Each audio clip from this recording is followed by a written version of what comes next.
Howdy, friend. Sam Houston here, hoping you're living in high cotton. And if you're lucky enough to be in Texas, I know you're most of the way there. Now enjoy your daily dose of Texas history and Texas pride. Howdy, friend. Welcome back to the Feed Bandit podcast and your Texas History Roundup for October 21st.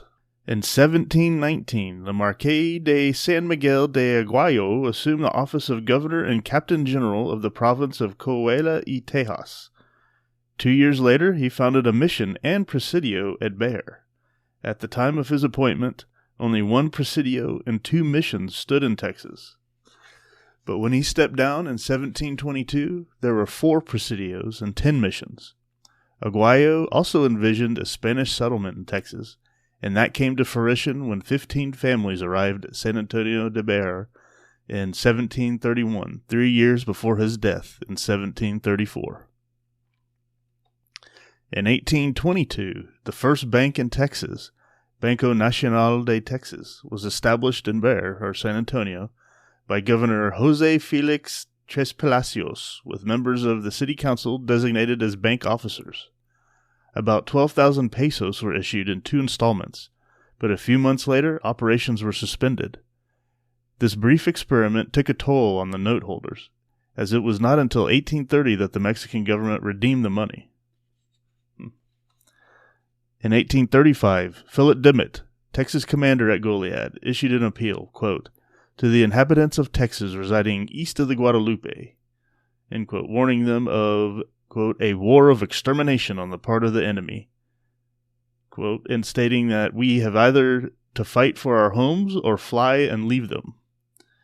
At about the same time, he sent a team to negotiate a treaty of neutrality with the Karankawas, which for the most part was successful during his command.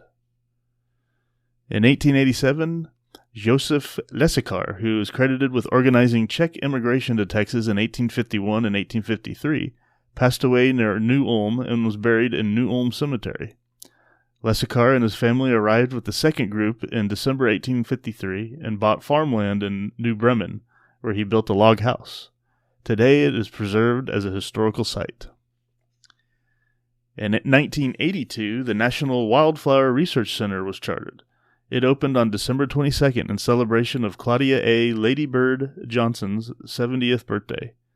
In her words, quote, the founding of the National Wildflower Research Center was my way of repaying some of the debt for the delight and sustenance nature has given me all my life.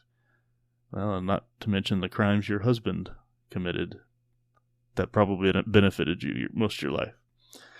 The center was first located on 60 acres of land a few miles east of Austin, but was moved to a 42-acre site in southwestern Austin in 1995. Long-range plans include establishing regional offices in several North American locations, and the first of these, the Midwest Regional Office near Minneapolis, opened in 1990. And finally, in 2012, the Circuit of the Americas 3.43-mile track in Austin had its first event, which was won by Lewis Hamilton. Since then, he has won the event 4 more times. All right, well, that was your Texas History Roundup for October 21st. Thanks so much for listening, and we will see you right back here tomorrow. Take care. Well, there you have it. If you like our podcast, check us out at feedbandit.com. There you'll find awesome Texas First outdoors gear and apparel. Your purchase helps support the Bandits and keeps this podcast on the air, fighting for you and for Texas. Remember, preserve the tradition, protect the legacy. Until next time.